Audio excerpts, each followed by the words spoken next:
Զրուցում ենք քաղաքագետ Սուրեն Սուրենյանցի հետ։ Պարոն Սուրենյանց, մենք դեռ խաղաղության օրակարգի քարոզի մեջ ենք եւ ստացվում է, որ ըստ իշխանության ամեն ինչ հանձնելով խաղաղություն մուրալուն այլընտրանք չկա։ Իսկապես մենք այսօր այն կետին ենք հասել, որ էլ անելու բան չկա եւ իրոք եթե ուզում ենք գոյատևել, պետք է այսպես լուռ հանձնվենք։ Իրեք դա դուք բնութագրում եք Նիկոլ Փաշինյանի քաղաքականությունը։ Ամեն ինչ հանձնելով վստահաբար խաղաղության չեն մոտենում, որովհետև ընդհակառակը դու երբ որ քո հաղթածները բոլորը հանձնում ես, բանակցային դաշտում կորցնում ես ինչ-որ բան ստանալու հնարավորությունը։ Հետևաբար ամեն ինչ հանձնելով ընդհանրապես խրախուսում ես Իլհամ Ալիևի ախորժակը, այսինքն ակնհայտորեն տեսեք ինչ է կատարում։ Օրինակ իշխանությունը այստույն հոգեբանությունը, վարքագիծը մոտեցումը ուներ նաև երբ որ սկսեց Արցախի շրջափակումը, նրանք բացահայտորեն ասում էին, որ Արցախի համար Զանգեզուրի չենք զոհաբերելու։ Ակնարկում էին, որ օրինակ ավելի լավ է նոյեմբերի 9-ի օր կետը չկատարել, ռուսական վերահսկողությամբ ճանապարհ տալու մասին, դրա փոխարեն զոհաբերել Արցախ։ Այսինքն նրանք այնքան նաիվ մտածողություն ունեն, որ կարծում են, որ Արցախը զոհաբերելով Զանգեզուրի միջանցքի թեման կփակեն։ Բայց մենք տեսանք, որ Արցախը զոհաբերելուց հետո Զանգեզուրի միջանցքի թեման չփակվեց։ Այդ մասին հետևականորեն խոսում է Ադրբեջանը եւ ըստ էության թրիփը Զանգեզուրի միջանցքի փաթեթավորումներից մեկն է։ Հետևաբար ամեն ինչ զիջելով միայն մեծացնում է հակառակորդի ախորժակը։ Պարոն Սուրենյանց, այդ դեպքում ինչ պետք է անել։ Օրինակ իշխանությունները այլընտրանք չեն առաջարկում, ոչ մի բան չեն ասում։ Ստացվում է, որ խորհրդարանական ընդդիմությունն էլ մեծ հաշվով ինչ որ այլ տարբերակ չունի։ Որը պետք է լինի այն այլընտրանքը, որ մենք իսկապես կարողանանք այս ստեղծված իրավիճակից դուրս գալ։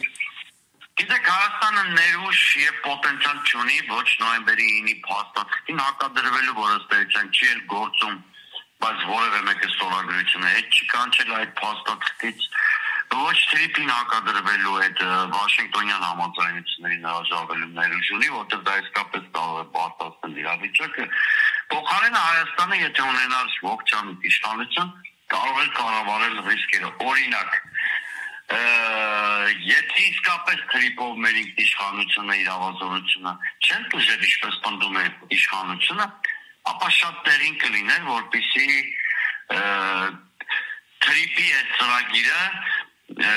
Հայաստանի իշխանությունը փորձեր վերածել հաբի տրանսպորտային հաղորդակցությունների եւ մի կոնսորցիում ստեղծել Հայաստանի իրավազորության ներքո, որտեղ միավորված ներդաշնակեցված կլինեին մի կողմից Արևմուտքի Միացյալ Նահանգների գլխավորությամբ, մյուս կողմից BRICS-ի երկրների շահերը։ Խնդրեմ ալտերնատիվ առաջարկ թող իշխանությունը անի, եթե իսկապես ճիշտ են նրա պնդումները, որ թրիփը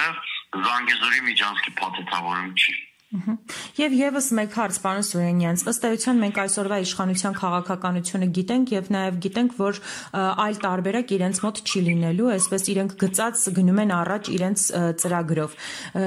Ինչ պետք է անել, այսպես հանգիստ պատրաստվել ընտրությունների, թե այնուամենայնիվ սրանն էլ կա այլ ընտրանք, որը պետք է անել ու չսպասել։ Գիտեք, քաղաքական գործիքները երբեք չպիտի հակադրության մեջ դնել։ Ես խորհրդարանական լսումների ժամանակ այդ մասին շատ բաց խոսեցի։ Չի կարելի օրինակ իմպիչմենտի գործընթացը եւ ընտրությունները դնել իրար հակադրության մեջ։ Խորհրդարանական ընդդիմությունը պարտավոր է իմպիչմենտի գործընթաց սկսել, որտեղ նման խոսում տվել է հասարակությանը, մյուս կողմից բոլոր քաղաքական ուժերը, խորհրդարանական ուժերը պարտավոր են պատրաստվել խորհրդարանական ընտրությունների։ Այսինքն այս սրանք ընդամենը գործիքներ են, որոնց փոքր լրացումը, ճիշտ մոդերացիան բերելու են դիմադիր արդյունավետ պայքարի։ Իհարկե, քանի ընտրությունների օրվան մոտենում ենք, իսկ դրան մնացել է մի 7-8 ամիս, այնքան հավանականությունը այդ սցենարներով իշխանություն փոքրանում է։ Դա այդպես է ամբողջ աշխարհում։ Հետևաբար ինձ թվում է բոլոր գործիքները մտքում ունենալով հանդերձ համաժողովրդական շարժում, impeachment եւ այլն, օրակարգում պետք է պահենք առաջին հերթին ընտրությունների օրակարգը, որտեղ կրկնում եմ, քանի մոտենում է հունիսի 7-ը, իշխանությունը փոխելու այլ համանդրական ճանապարհները դառնան քիչ հավանական։